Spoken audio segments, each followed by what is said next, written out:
જાય કરી જા દીધા હાથ અડાપતી ની એક કઈ કહું ને તમને। જામનગરમાં આજે તંત્રનું બુલડોઝર ગરજ્યું છે। જડેશ્વર પાર્ક વિસ્તારમાં મહાનગરપાલિકાએ દબાણ હટાવવાની મોટી ઝુંબેશ હાથ ધરી છે, જેમાં અનેક પરિવારો બેઘર થયા છે। વોર્ડ નંબર 16માં આવેલા ગાળા માર્ગ પર થયેલા દબાણોને દૂર કરવા માટે એસ્ટેટ શાખા અને પોલીસ કાફલો મેદાને ઉતર્યો હતો। આ કાર્યવાહીમાં 3 મકાન, 2 દુકાન અને એક ગેરેજ સહિત કુલ 5000 સ્ક્વેર ફૂટના બાંધકામની જમીનદોસ્ત કરવામાં આવ્યું છે। કુલ 10,000 ફૂટ જેટલી જમીન ખુલ્લી કરવામાં આવી છે। જોકે આ કાર્યવાહી વચ્ચે હૃદયદ્રાવક દ્રશ્યો પણ સામે આવ્યા હતા। એક વૃદ્ધ દંપતી પોતાના ઘરને બચાવવા માટે કરગરી રહ્યું હતું।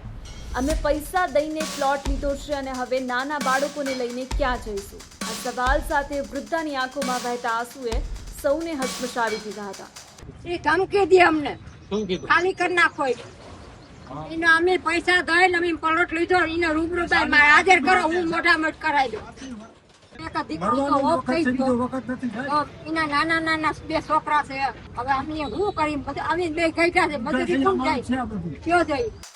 એસ્ટેટ અધિકારી મુકેશ ગોસાઈના જણાવ્યા અનુસાર બીપીએમસી એક્ટ હેઠળ અગાઉ નોટિસ આપવામાં આવી હતી અને કલેક્ટર તેમજ મુખ્યમંત્રી સ્વાગત કાર્યક્રમના આદેશ બાદ જ આ કાયદેસરની કાર્યવાહી કરવામાં આવી છે।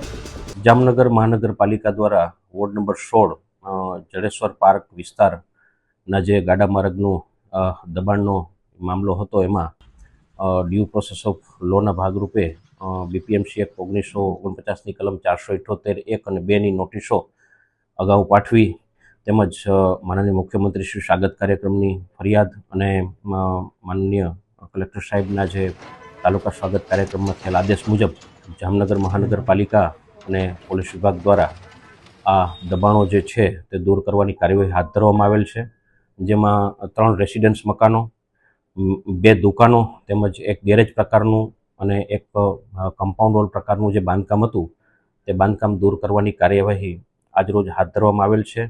અંદાજિત 5000 સ્ક્વેર ફીટ જમીનમાં આ જે બાંધકામો અને બીજી ગાડા માર્ગની જમીન થઈ અંદાજિત 10,000 સ્ક્વેર ફીટ જેવી જમીન છે આજે ખુલ્લી કરવાની કાર્યવાહી હાથ ધરવામાં આવે છે। તંત્ર માટે આ કદાચ માત્ર દબાણ છે, પણ સામાન્ય માણસ માટે તેનું આખું જીવન। આ ઘટના અંગે તમારું શું કહેવું છે? કોમેન્ટમાં ચોક્કસ જણાવજો અને જોતા રહો ગુજરાત સુરક્ષિત।